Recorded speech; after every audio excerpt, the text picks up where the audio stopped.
Welcome everybody to our Wednesday press conference that we hold each Wednesday after our Tuesday night council meeting to go over any issues that were discussed the night before in more detail, or to take any questions from the media and the citizens about anything that's going on in the city right now. A couple things before we talk about some of the discussions that we had about various issues last night. I want to remind folks again that this week is Adult Education and Family Literacy Week.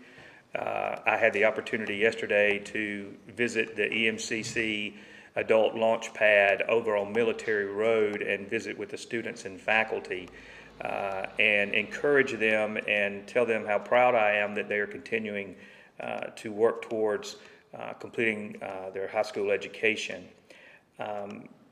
You know, I think we forget often how important this is, and that we are fortunate to have programs like this in our community.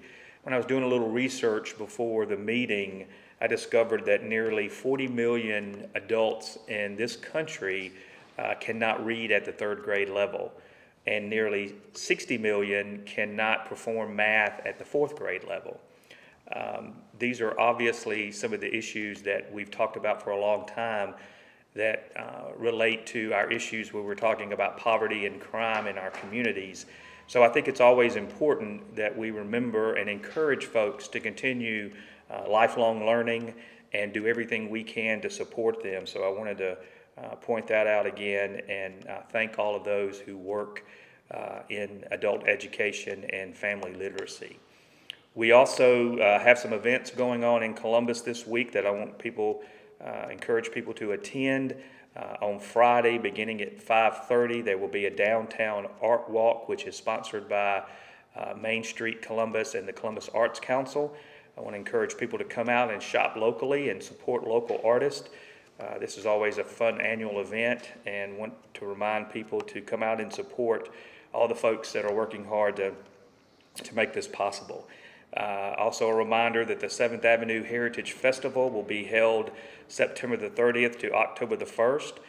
Burns Bottom Art Festival will be October the 1st, and the Columbus Arts Council Oktoberfest Fun Run is on the 1st as well. The Columbus Homecoming Parade will be Thursday, October the 20th at 5, followed by a community pep rally at the football field at 6. We need to always be as supportive of our local high school as possible. Please put that on your calendar and show up and support. The Columbus High School will have its homecoming game on October the 21st at 7 p.m. There's also on October the 22nd at the soccer complex at 9 a.m. there will be an inclusive obstacle course sponsored by the Rowdy Foundation in support of folks with autism and special needs. The Welty Gala weekend begins October the 28th. That is an important event for the W. Their yearly fundraiser for scholarship support will be taking place at the Welty Gala. You can find more information about that on their website. Henry Winkler, the Fonz, is the special speaker this year. If most of you grew up in the Happy Days era like I did, you went around going "hey" all the time like the Fonz. So I think it'll be fun to come out and meet him, and then also support scholarships that way. Our Columbus Parks and Rec Fall Festival will be on October the 29th. We'll have more details about that coming and how you can get involved. That was a lot of fun last year. It entails giving out candy during Halloween, and the Columbus Parks and Rec always puts a lot of work into that. So I hope you'll find out more about that and be supportive. A couple of topics that we had last night that I thought would be worth revisiting today is what we're doing with our ARPA funds, is where it concerns watershed and flooding, what we're doing with Probst Park, and then there was a conversation about Sandfield Cemetery that I think would be worthy of some more conversation. Let's start with Sandfield. We had a citizen who came to us with some concerns about the portion of Sandfield that the city owns, which is on the west side, and then what's going on with the newer side, and that's an older side too, on the east side, which are both historic cemeteries here in Columbus. The historic side of the west side of Sandfield Cemetery, we're very interested in making sure that it is maintained at the appropriate level. We are looking at outsourcing the care of the cemetery, just as we're doing for the Friendship Cemetery. I've been in discussions with individuals who are interested in grant writing and doing some more historic research on the cemetery. One of the things that was mentioned last night has been an ongoing discussion about the need for that cemetery, historic cemetery, to be fenced in. We are actively seeking and talking to folks about grant opportunities for that. Also the potential to have a permanent stage there in the cemetery, where we now have a stage that is not permanent for historic events and activities in Sandfield Cemetery. So we're appreciative of citizens coming forward for citizens' input and talk about the concerns they have.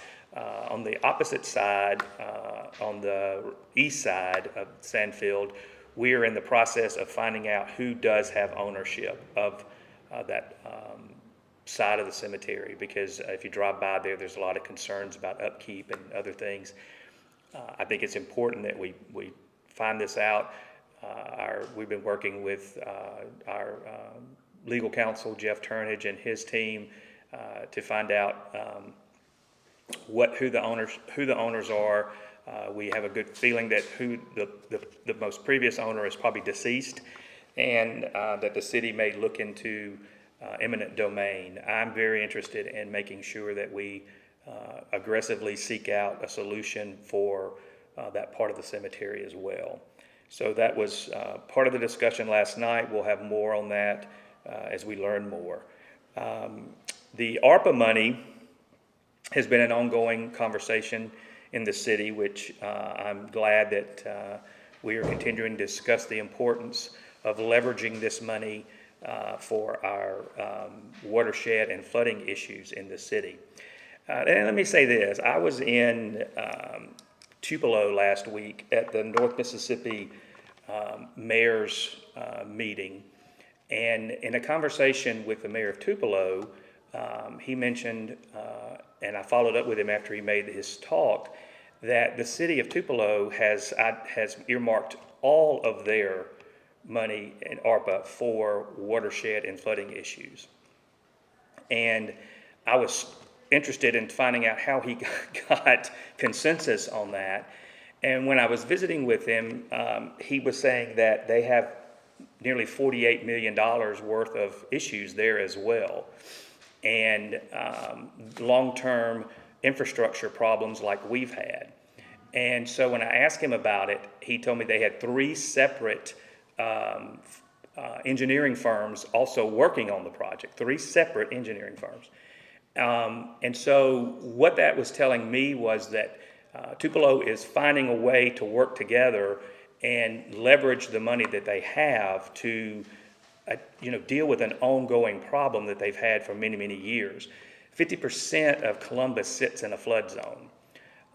The issues that we're facing are much more than just cleaning ditches on a regular basis. It goes back to a study that we've known about since the 1970s, where our infrastructure issues in the ditches are a problem.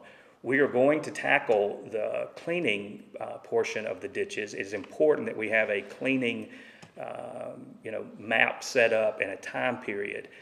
We've had long discussions with Neil Schaefer, our city engineer. Kevin Stafford and I have gone out and looked at all these ditches and the cleaning methods that we need to try to do.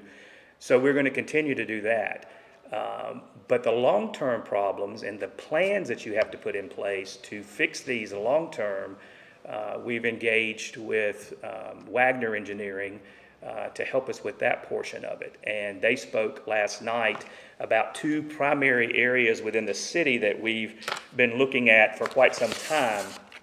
And I know that it's hard to keep this information in front of the public it's hard for the council and the mayor to be able to describe some of these efforts because it is technical. But wards 4 and 5, and I don't know if this map is available, shows the wide areas of work that we're working on now to potentially alleviate some of the flooding permanently in these areas. So you can see that it's going to, have a impact in a large area. The other one is in Ward 1, which is also 15th Avenue South, that goes up to College, and you can see the sections here. So the areas that they're looking at in layman's terms, can potentially have a long-term impact on the surrounding areas.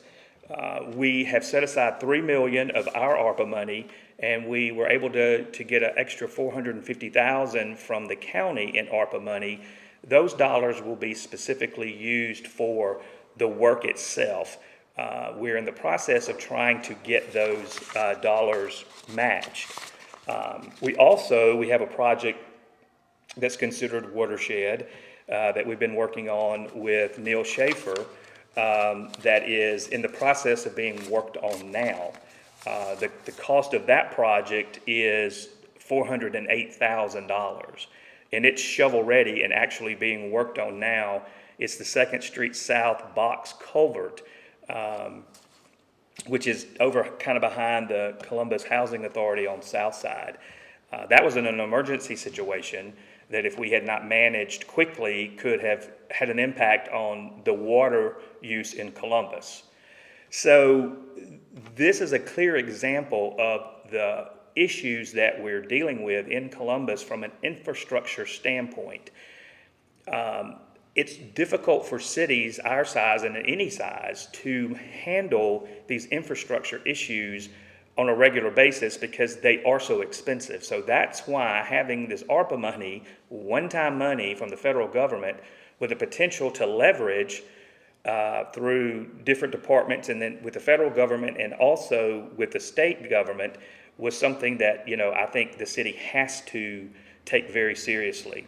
Again, these are difficult projects to explain. A lot of the work is underground. And so I know people are frustrated because when we have heavy rains in the city, it affects people's daily lives. They have flooding in their houses, their yards are underwater for weeks without being able to cut the grass. We have sewage backup. We've also set aside some of our money, over $1 million, to work with Columbus Light and Water to deal with some of the issues there. So I appreciate everybody's concerns, and I thought we had a very good discussion about it last night at the city council meeting. But again, I want to stress that these are not political issues that we're dealing with here. These are issues that are, going to affect our daily lives. And so I'm appreciative of having, everybody trying to work together on this and encourage citizens to continue to reach out to us to make sure they understand and we can explain how this money is trying to be used. Because for me, I think one of the things that Columbus needs to do a better job of is long-term planning for some of this. You've heard me talk about us needing to work on capital funds for the city so that we are able to fix the roads without doing bond issues. Many times the times that we have to get bond money to fix the roads don't last as long as the payment back on that type of thing. So we've got to do a better job of, when we're working on our budget, make sure we have surpluses for money that we can set aside for capital issues that we're dealing with throughout the city and on the buildings that we own within the city. So I've got folks from Wagner. Do y'all want to add anything to what I said? This is Stephen Thompson with Wagner Engineering. All right, and good morning, Mayor, and thank you for this opportunity. As the Mayor said, we've identified $48 million in stormwater projects that need to be addressed, and we look at this as a long-term plan. That's the reason we've been trying to go out and find additional funding to address these issues. So far, we potentially identified $2 million for the floodwater projects that we've identified, both of those two sites. The total cost right now would be about $8.9 million. If we use the city's $3 million plus the county's $450, we can double those amounts to $6.9 million, get $2 million from NRCS, and then start those two projects. These are high priority projects for us as engineers, because we know the pain and suffering that the citizens have endured over the last 50 years with these flooding in their homes and businesses. So this is very serious to us, and that's why I want to impress upon the citizens that we are trying to do everything we can to find the funding to address the full $48 million. We've got some money this year. We're going to go back to the legislature and as well as our congressional delegation to get additional funding to fully alleviate the flooding issues in the city of Columbus. So unless you ask. Yeah, thanks. Thank you. All right, so again, if you have any further questions about this, please feel free to reach out to us and we'll keep you abreast of where we are. The other topic that we had last night that was something that I think that the citizens need to be reminded of the process that that's been going on through this, is our master plan for Propes Park, which we've been working with Neil Schaefer on. This plan was put together for the citizens to see and discuss on April of this year. We had two or three different, we had a survey that went out for folks to give us feedback on what they would like to see happening at Propes Park, that Neil Schaefer's team led for us. We also had 3, I believe, town hall meetings where people could come in and discuss what their thoughts were on the plans for Propes Park. I'm a very big proponent of working to improve Propes Park. I firmly believe that the work that we do there will benefit not only the quality of life for our citizens, but also have an impact on revitalizing the East Columbus area where that is located in Columbus. I believe that when you have revitalization of a park like that, you have the opportunity to attract more businesses close to the park where families can enjoy and go to after events at the park.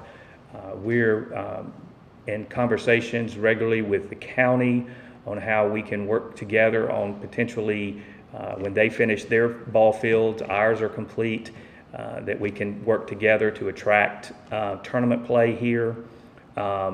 We've talked about a lot of other opportunities that are unique to Propes Park.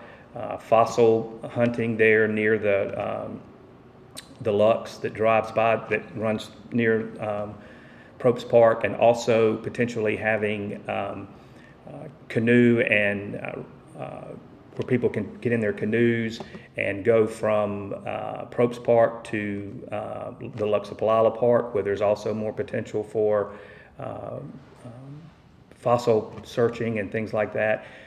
We've talked about adding pickleball courts where the old tennis courts are, which I think is a sport that has become very popular now, and there's a lot of requests for being able to play pickleball in Columbus. We're looking at potentially revitalizing the whole park and its appearance, and for safety measures with lights, cameras, all those things that'll make the park something that all of Lowndes County can enjoy, taking it back to its heyday, so to speak. So it is something that we're very committed to. We're very committed to also being aggressive in finding grant dollars that can help with the funding of the park. We're looking closely at some grants with Major League Baseball that could potentially help us with all the work that we're doing on a large portion of the work that we're doing on the fields. So I would like to get Kevin Stafford to come up, who's been working very tirelessly on this for us. We did take bids recently, which was the discussion last night, and we only had one bidder, and it came in as we thought was high as well. And so the council voted last night to reject the bid and to reopen the bid process. But I think this is where Kevin can explain more and what we will try to do in this process to keep things moving at Probst Park. There are concerns that we've been talking for years about revitalization at Probst Park, and nothing's ever happened.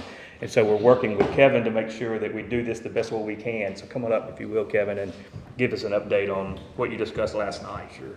Thank you, Mayor. So as the mayor alluded to, the plan that came out in April had a lot of different priorities to it. And the reason that was done is because the council wanted to know from the public really where the dollars needed to be spent first. The city has a 2% tax set aside that can go toward nothing but recreation and entertainment. And so this obviously qualifies.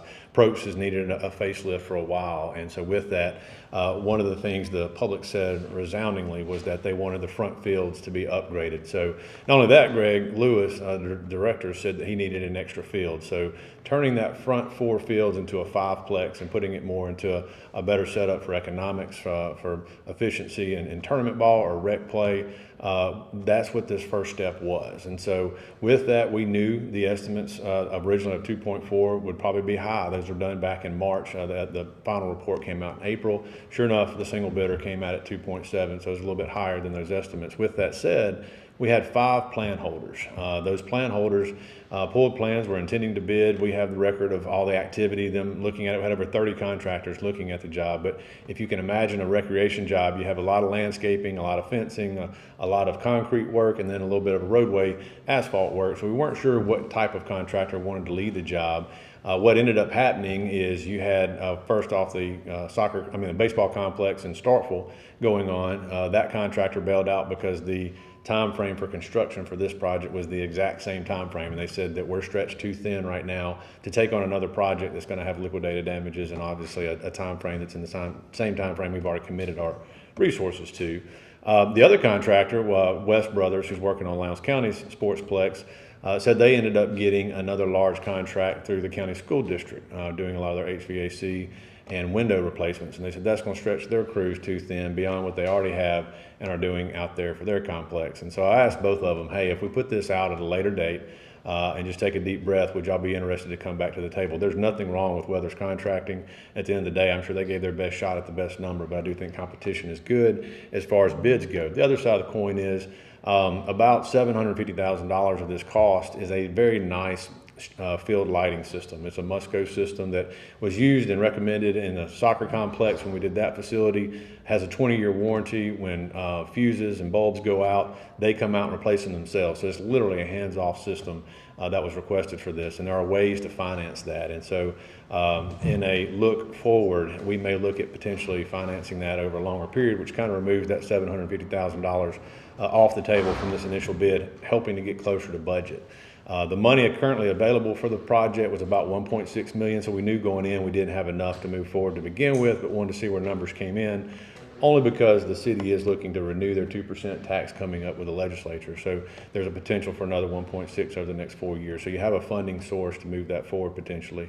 But with that also, and resounding last night from the council, Councilman Mickens specifically, would like to rebid this in a way in which if all 4 fields can't be afforded, maybe we can only do 1 or 2 or 3 as much as the budget allows moving forward. So we can rebid that with that in mind. And again, at a later date next spring, to where after the season's over next year, we can roll forward around June of next year and have a longer construction season that won't push our contractors. 1, 2, the ones that would be interested that are local can hopefully come back to the table and put a number to it. So it'll give everybody more time to look at the project. So right now the council approved rejecting all the bids, and then we hope to retool this to come back next early spring to basically go out to bid and have hopefully a new project to roll forward with. So a question was submitted. How much money do you have in that account to start with? Right now, from my knowledge, the only thing that has been allocated out of that 1.6 is $5,000 for roasting boats. So I think the rest of that principal, so to speak, from this last 4 years is there, and it's all for recreation. So, and how much do you get a year? $400,000. So it's $400,000 over 4 years. And that's agreement between the link and CVB and county and city. So does that increase like the use tax, or is that a flat rate? The city's agreement is a flat rate. Okay. So The other funding source the mayor mentioned is Major League Baseball has a youth development foundation. And so it actually funds at about 50-50 roughly improvements to a park. And obviously it will fund everything capital improvement wise that is meant for baseball. So while it won't do street lighting and parking lots, it will do the baseball facilities. Well, that's exactly what this was. And so we hope to bring them to the table as a matching or a funding source that our matching source can go towards. On top of that, there in the master plan are recommendations for softball youth improvements, softball adult improvements, t-ball improvements, and even another youth baseball improvement. So all those are going to be at the table when we go to them, hoping that some funding will come out of that to help move this forward as well. So we should know something on that after we submit the letter of inquiry. I told the council last night in the next couple of weeks we hope to do that, and working with Greg and Ms. Garrett. And then once that's in their hands, they have 60 days, or they say in 60 days they'll reply back their interest. So hopefully we'll know more on that coming soon as well. So anything else, Joe? No. Good, thank you. Thank you, Kevin. One last thing before we take questions. We also voted, we did go into executive session. I'm going to let our city attorney come up and reference that. And while he's here, we also voted on a memorandum of understanding with the Mississippi Bureau of Narcotics. So if you want to speak to that, just...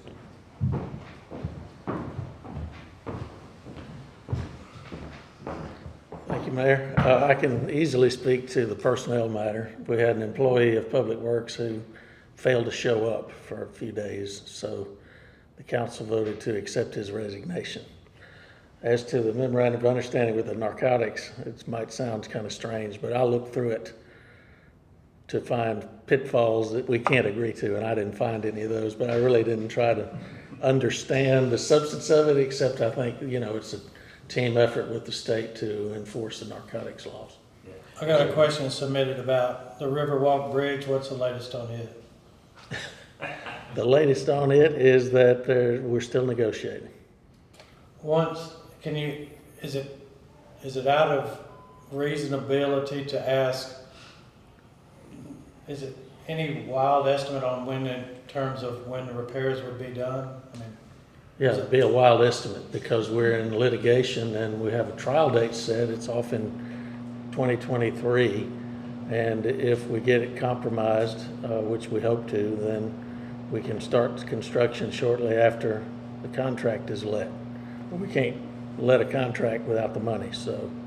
So the next thing on the schedule is the trial in 23? No, there's some intervening scheduled items leading up to a trial. You have discovery, depositions, dispositive motions, Daubert motions, challenging expert witnesses, all that. None of that's been done. Do you know if we've been in an agreement like that with narcotics before? Yes, this agreement is a standard form of agreement. I've reviewed it several other times with the state of Mississippi Bureau of Narcotics. As I remember it, they provide certain assets and materials, and we provide some manpower at our expense, and we agree that we'll accept their help, and they agree that if our guys do something that causes somebody harm, it's on us to, be liable for it. We don't make the state liable by accepting their help. That's basically the agreement. Thanks, Kevin. And I just wanted to address that because the interim police chief did mention it last night before the council voted unanimously to agree to it. And I think it's great when we can partner with other departments like this within the state of Mississippi to help and working with the Public Safety and Violent Crime Task Force in this way. Are there any other questions? Ryan? One question about the St. Hill Cemetery. Do we know who owns the other part of it? No, we don't. In fact, we're looking for that now to try to, we can get Jeff to come up and speak to that again because he's been working through his paralegal for a while now trying to determine where we are on that. The answer is that we can't find any evidence that the city owns it. There was a west side. on the east side. I mean, the east side. Yeah. We own the west side, the 10-acre square. There's 4 acres on the other side. It used to be about 10 acres, but Dylan Norris and the businesses along Highway 82 were, the parcels up there along the highway were sold off over the years. So the part that comprises the cemetery on the eastern side of MLK is about 4 acres with an easement running through the middle of it. There was a guy named S.H. Irving that had it. He conveyed it to somebody named Prince Edwards. And we have taken the direct and reverse records and gone from 1902 to 1960 some odd when both of those gentlemen were passed on. So now the question is, who are their heirs? So we can figure out if they inherited it, what did they do with the title? It's not it's very difficult to find it because it gets technical, but originally it was laid out as Marks and Hurd subdivision, but that 4 acres was not really in Marks and Hurd.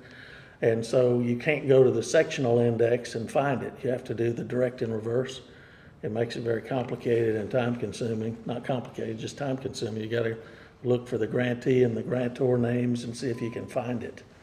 And so far, we've found it, to Mr. Prince Edward and S.H. Irving. It was originally designed as a subdivision? It was laid out, the whole part east of the cemetery, which would include Dillon Norris and all those buildings to the east, as a cemetery, and plotted out and laid out as a cemetery. But apparently, somebody came along with more money than a funeral plot would sell for, so businesses along the highway purchased it. Who's responsible for the upkeep of the cemetery? With whoever it is that owns it. So you tell me. It's not the city's responsibility at this point. If we eminent domain it, it would be thereafter. We can use section 211911 to put a lien on the property if we go in and clean it up, but one of the steps in that process is to notify the owner. So we really kind of hung up on even doing that. So even the part that the city owned, they're not responsible for the upkeep? No, we're responsible for maintaining the part that we own, certainly, yeah. But you explained too that if it's private, if it's not publicly owned, it's illegal for the city to maintain it, right? Section 66 of the Mississippi Constitution says that we're not allowed to improve private property, expending city resources. Y'all talked about Union Cemetery some too last night. Does the city own that, or is that private? No, it's owned by a private cemetery company, and the road leading to it as well is So private. there's not anything the city can do there? I mean, I guess we could eminent domain that one too, but or try to force them to better maintain it. But it's kind of a losing proposition. Sometimes you tell somebody that doesn't have the means to fix up something to fix it up, and if they don't, we go in and put a lien, and then if they don't pay the lien, then it's sold for taxes. It probably wouldn't sell for taxes, and then the cemetery would get charged off to the state, and then the state would come and want to give it back to us, and then we'd be stuck with it. So that may be what we want to do. I don't know, but there are no more plots in Union Cemetery, so there's no revenue source created by the cemetery to provide the funding to cut the grass.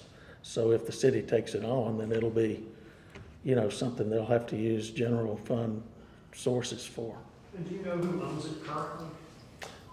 I know who owns it, but it's not coming to me right now. The Mayor Smith had met with their family. Ms. Mitchell, I think, is saying something. Hairston. I thought it was an association, and that Hairston was a representative of the corporation, nonprofit. It's the owners of the funeral home, Oh, okay. all part owners. Can you repeat what she just said so they could hear it? The owners of Hairston Funeral Home are part owners, Okay. according to Ms. Mitchell. Do you know how large that piece of land is? Union Cemetery? Yeah. No, I don't. I've driven out to Union Cemetery a few times and looked, and every time I go, it's being maintained very nicely on, the cemetery, most of it. I think there have been some issues with, some families were concerned about areas around the graves that were not in the markers that were having some issues. But if you drive in, the overall appearance of Union itself is much better maintained than what we're seeing at Sandfield, on the side that the city doesn't own. But the roadway, as people have mentioned, is not ideal. Again, the city doesn't own it, but that doesn't mean that we don't do everything we can to make sure that the owners are maintaining it at the best that they can, because as again, there are people's loved ones who are buried there, family members, and I think it's incumbent of us to try to do what we can from a city standpoint to make sure that things are happening there. The side of the cemetery that we own at Sandfield has currently been being maintained by Public Works, but we have been in discussions for a while now in getting some estimates of what it would take for us to outsource that, as we have with Friendship. I've mentioned, several times that Sandfield is a historic cemetery, and it does deserve as much attention as we give to the other cemetery that we own, which is Friendship. I'm committed to making sure that happens, and we're going to keep the community informed as we move forward on the things that we're doing to try to improve it. Any other questions? You got anything else, Brett? All right. Thanks, everybody, for tuning in.